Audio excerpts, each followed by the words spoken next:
कि श्राप के कारण जन्म से अंधे थे धृतराष्ट्र।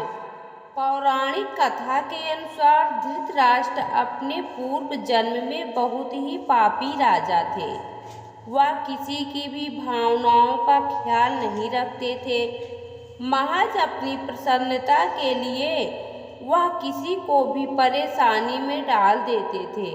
ऐसी ही कथा मिलती है कि एक बार एक हंस का जोड़ा अपने बच्चों के साथ आराम से विचरण कर रहा था।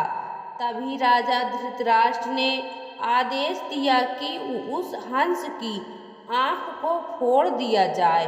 उनके आदेश के चलते ऐसा ही किया गया। इसके बाद अगले जन्म में धृतराष्ट्र जन्मांध यानी कि जन्म से अंधे ही पैदा हुए। राजा धृतराष्ट्र ने अपने पूर्व जन्म में जिस हंस के जोड़े की आंखें फोड़ने का आदेश दिया था, उसी के साथ यह भी उस हंस के बच्चों को मारने का आदेश दिया था। इससे आहत होकर ही हंस के जोड़े ने उन्हें श्राप दिया और अगले जन्म में जन्म से ही अंधे होने का श्राप दिया। धृतराष्ट्र के 100 पुत्रों को भी उसी तरह वध हुआ जिस तरह से उन्होंने हंस के बच्चों को मारने का आदेश दिया था। धृतराष्ट्र ने पत्नी गांधारी के परिवार का भी अंत करवाया।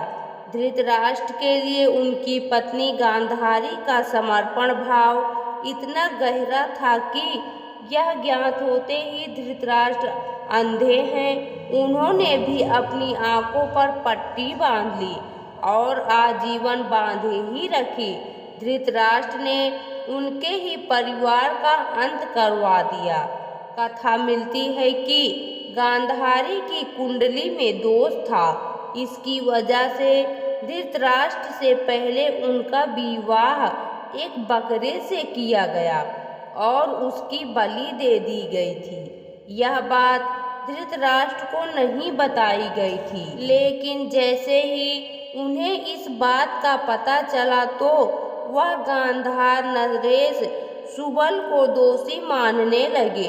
इसके बाद धृतराष्ट्र ने गांधार नरेश सहित उनके 100 पुत्रों को भी कारावास में डलवा दिया और उन्हें काफी प्रताड़ना दी। जब गांधार नरेश और उनके पुत्रों को कारावास में तमाम यातनाएं दी जाने लगी तो सभी को केवल एक मुट्ठी अनाज दिया जाता था।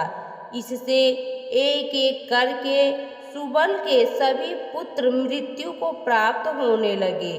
तब राजा सुबल और उनकी बाकी बची संतानों ने अपना भोजन बचाकर शकुनी को खिलाना शुरू किया ताकि वह धृतराष्ट्र से उन सबका प्रतिशोध ले सके।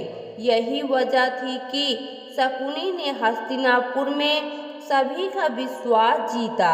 इसके बाद उसने दुर्योधन को गलत नीतियां सिखाकर युधिष्ठिर के खिलाफ किया और इस तरह कई ऐसे गलत कार्य करवाए जो महाभारत का आधार बने थे।